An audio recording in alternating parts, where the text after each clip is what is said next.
أهلا بيكم يا حبايبي. أنا شروق وعندي 26 سنة، بشتغل مدرسة لغة عربية ومتجوزة بقالي 3 سنين من عادل. بصراحة عادل ده راجل طيب قوي، لكن شخصيته ضعيفة، ودي حاجة عمري ما كنت أتمنى إنها تحصل، خصوصا مع الشخص اللي هكمل معاه حياتي. شخصيته ضعيفة جدا ومش بيعرف ياخد أي قرار لوحده، ودي حاجة كانت بتضايقني جدا. حتى ظروفنا المادية كانت على قد حالها، هو كمان مدرس زيي، لكنه كان رافض فكرة الدروس الخصوصية نهائي. كنت أقول له يا حبيبي إحنا محتاجين فلوس عشان نعيش كويس، خصوصا إننا بنخطط نخلف، لكنه كان يرفض ويقول لي لأ، أنا مش هدي دروس عشان ظروف الولاد والكلام ده.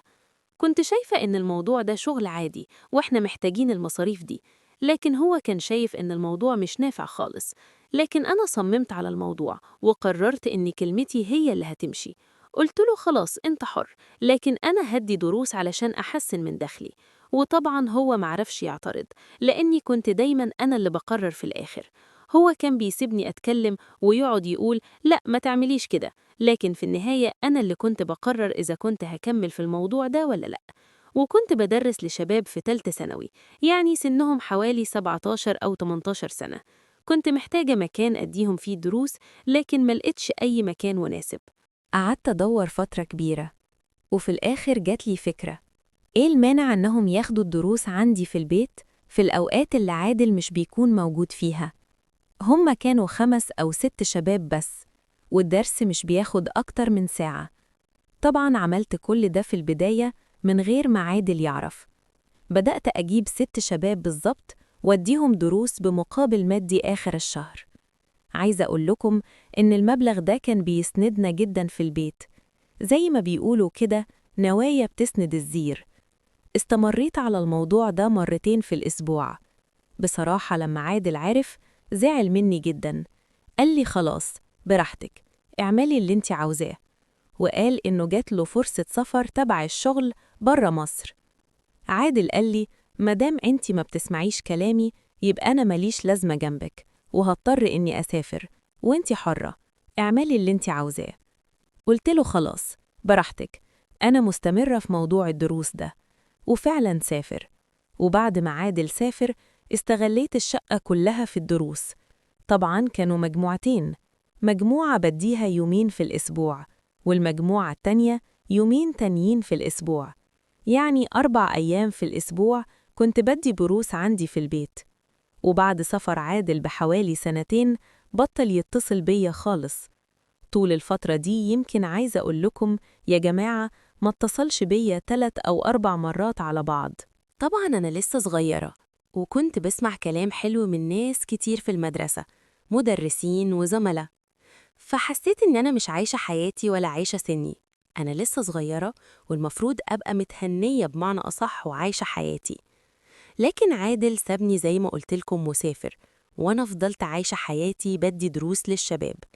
لكن في مرة كده وأنا بدي الدروس للشباب، وكانوا 6 شباب بالظبط، ابتديت ألاحظ إن تركيزهم مش في الدرس خالص، بالعكس تركيزهم في الفاكهة والبطيخ والرمان. في البداية اتضايقت من الحاجات دي، لكن ما حطيتش في دماغي. وبعد كده ابتديت أحس إني بكون فرحانة جدا لما بشوفهم مركزين في الحاجات دي. المهم، الموضوع استمر فترة كبيرة على النظام ده. بعد كده انضم للمجموعة شاب جديد اسمه زين. بصراحة زين ده عنده 17 سنة، بس اللي يشوفه يقول عنده 25 أو 30 سنة. ما شاء الله عليه، بيلعب رياضة ومهتم بنفسه. المهم، أنا حسيت إني طول ما أنا في الدرس عمالة أركز مع زين وأفكر فيه، وحتى بعد ما الدرس بيخلص بقعد أفكر فيه، لأنه ما شاء الله عليه أمور جدا وشكله حلو قوي. معرفش إيه اللي حصل لي في الفترة دي، بقيت كل شوية أفكر فيه بطريقة غريبة جدا. المهم، تاني مرة كنت بديهم الدرس وما كانش في دماغي أي حاجة خالص، لقيت الشاب ده مركز جدا. المهم، الموضوع عجبني جدا وبقيت مبسوطة لدرجة إن عايزة أقول لكم إن أنا ما بقيتش آخد الفلوس بتاعت كل شهر منهم. بقيت مهملة جدا في المجموعة التانية اللي هي بتيجي يومين تانيين في الأسبوع، وركزت جدا مع المجموعة دي. الموضوع بقى عاجبني بطريقة غريبة جدا، وبقيت أنا اللي بتصل بيهم عشان أقول لهم تعالوا معادي الدرس، وبفكرهم بالمواعيد. طبعا الموضوع مستمر أكتر من سنة لحد دلوقتي. الموضوع ده بصراحة عايزة أقول لكم بعد فترة كبيرة بقيت حاسة إني بعمل كارثة مش حاجة صغيرة. زعلت جدا من نفسي وما صدقتش أصلا. كل ما أقعد مع نفسي وأقعد أفكر هل أنا ممكن أعمل كده إزاي؟ دي حاجة تحصل مني إزاي؟ وإزاي أوصل للمرحلة دي؟ لكن للأسف هو ده اللي حصل، وما بقيتش عارفة أرفض لهم طلب بمعنى أصح، ولا عارفة ألغي الموضوع ده ولا بطله. فياريت تنصحوني وتكتبولي في الكومنتات أبعد إزاي وأرجع وأتوب لربنا. كل ده حرام وكل ده غلط، فياريت تنصحوني. أنا ندمانة جدا على اللي حصل، ومش عايزة الفرصة تفوت قبل ما أرجع وأتوب لربنا.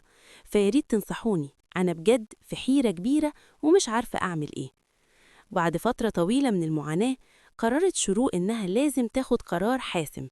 بدأت تحاول تبعد عن الشباب دول، لكن ده كان صعب. فقررت إنها تغير رقم تليفونها وتتوقف عن إعطاء الدروس نهائياً. شروق كانت عارفة إن دي خطوة صعبة، بس كانت عارفة إنها الوحيدة اللي ممكن ترجعها لربنا ولحياتها الطبيعية. بدأت شروق تتصل بعادل وتعتذر له وتحكي له كل حاجة حصلت. عادل كان متفهم الموقف، لأنه كان عارف إن ضعفه وعدم اهتمامه كان جزء من المشكلة. قرر عادل يرجع مصر ويقف جنب شروق ويساعدها. رجعت شروق لربنا وبطلت الدروس نهائياً، وركزت مع بيتها وجوزها. القصة دي بتعلمنا إن الغلط ممكن يكون بداية لأخطاء أكبر، وإن الرجوع للحق دايماً ممكن مهما كانت الظروف صعبة.